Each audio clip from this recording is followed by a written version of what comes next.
Hello, I'm Richard Ridge for BroadwayWorld. Up next from Manhattan Theatre Club is Nick Payne's new play Incognito. Under the direction of Doug Hughes, it'll begin performances on May 3rd, and we drop by the rehearsal studio to meet the company. So first of all, welcome. Your U.S. stage debut.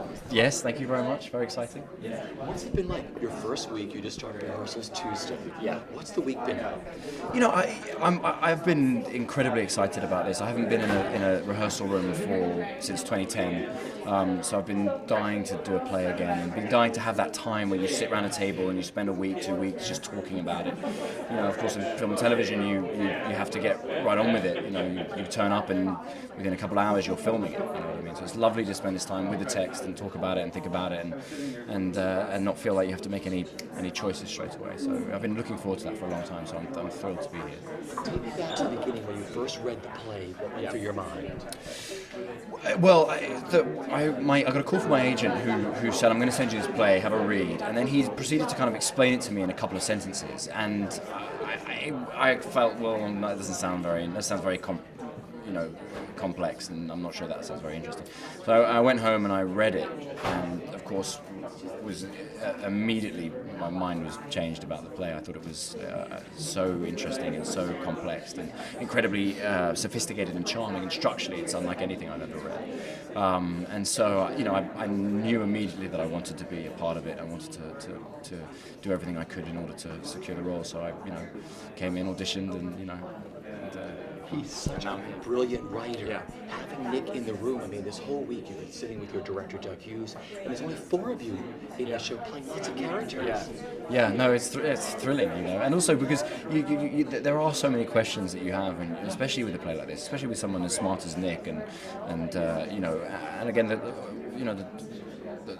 lot of the topics that we're discussing are quite complex. They're quite sciencey, amnesia and all those kind of things, and these talking about these parts of the brain, the prefrontal cortex and the hippocampus and all this kind of stuff. So it's great to have Nick here, because he has done all this research as we're catching up. He's done it all already, and so he can say, well, this is what I was thinking at this point. And, so it's great. It's all about the brain, I suppose, what makes us who we are, identity, selfhood, the self, whether there is such a thing as a self, how fragile we are.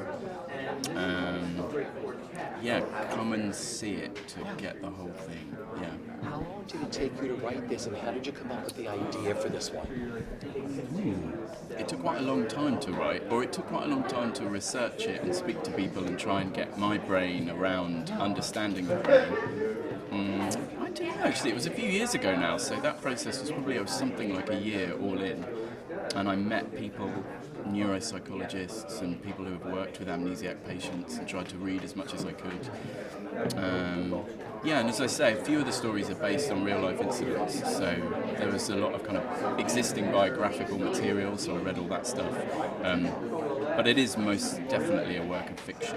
Yeah. And then you have Doug Hughes directing. What's that been like for you, working in the room and then collaborating with Doug?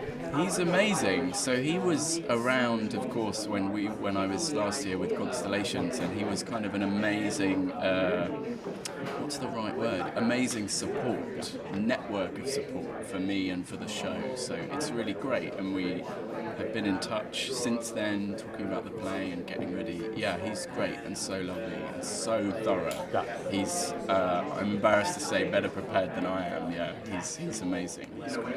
First of all, welcome back to MTC. Thank you. Doug, how does it feel? Well, it feels great to be working on this play. Incognito is, I got to know Nick Payne quite well when he was here last season, and doing Constellations, and Michael's a fantastic production, and I was thrilled that this next one, Incognito, kind of fell onto my desk, and it's where that Constellation was this amazing duet. This is this phenomenal quartet that has to do with Nick's fascination with brain function, with the very idea of the self. Do we have a self? Is there such a thing as a continuous self? Is there that part of us that is undeniably us, or is the self something that's kind of being made up as we go along? And what he's done is use the very idea of acting, of rehearsing. There are 4 amazing actors: Charlie Cox, Heather Lind, Morgan Spector, Geneva Carr, and between them I think they play 21 characters in about 5 storylines, and everything is interwoven quite brilliantly in this fugue that resolves kind of brilliantly. So it's a great game of a play, and it uses the very idea of what acting is. Can we make ourselves up as we go along? So welcome to the world of Incognito. What can you tell us? Oh, there's so much to say. I'm sure everybody else has been saying the same thing. It's just a brilliant play by Nick Payne. It's a collage of experiences, a collage of behavior and relationships. It focuses a lot on the brain, but I think its real focus is people, the interaction between people, and the ways in which we connect. Now, there's 4 of you on stage, but you play many characters, right? Yes. Yeah, I think there's actually 21 characters in the play. And actually our switching between different characters is sort of the pulse of the play. I think it presents the ideas of the play in a really overt way where anybody can sort of adopt a different personality or adopt a different life in the at the click of a finger. And I think that's kind of part of what the questions that we're asking in this play. Who are we and what is our identity? Where are our borders? So what's his first, I know you just started the first week. You started like Tuesday. Yeah. Talking about the play, reading it. What have you been doing? Yeah, we've been looking at the play just at the table, reading through it many times in different configurations. Nick brilliantly wrote it as a kind of web, and so lots of characters jump in and out of storylines and they come back, and so we've been reading it somewhat chronologically just to get a sense of where we are and what stories we're telling, and then we'll put it back together in the weird puzzle that it is eventually, soon. It's a great team, both on stage and off. It's a wonderful group of people. Everybody's very sweet and brilliant. It's been a great pleasure having Nick Payne in the room. I think he's a fantastic playwright. I think he's sort of, the heir to Stop Hard, as I'm sure many other people have noted.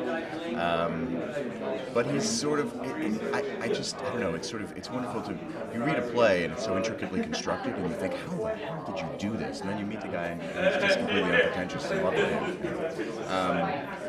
But there's a very dangerous idea at the kernel, there's a very dangerous idea at the center of this play, which is that the thing that we primarily experience about ourselves, our own consciousness, our own self, is an illusion generated by the brain to sort of keep us moving forward. And that idea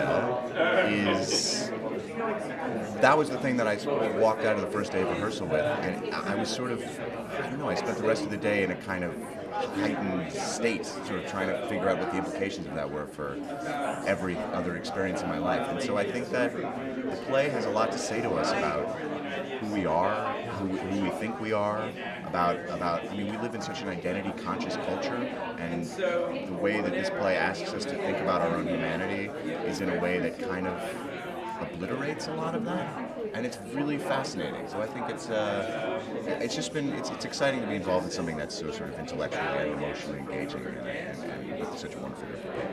Here we are. You look stunning as always. I like the purple tie. I got purple socks. We're kismet. The purples.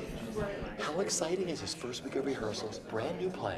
It's absolutely thrilling. I have to tell you, I have been dying to work with Doug Hughes since I started. I saw the dress rehearsal of Doubt, and since that day it's been my fantasy. And then this play is the most exciting. It's one of the most intelligent plays I've ever read, but it's visceral, it's gutsy, it's sexy, it's heart-wrenching. It's a deep, deep play, and this cast is unbelievable. So to go from hand to God and to not know what's next, and I feel like this is amazing.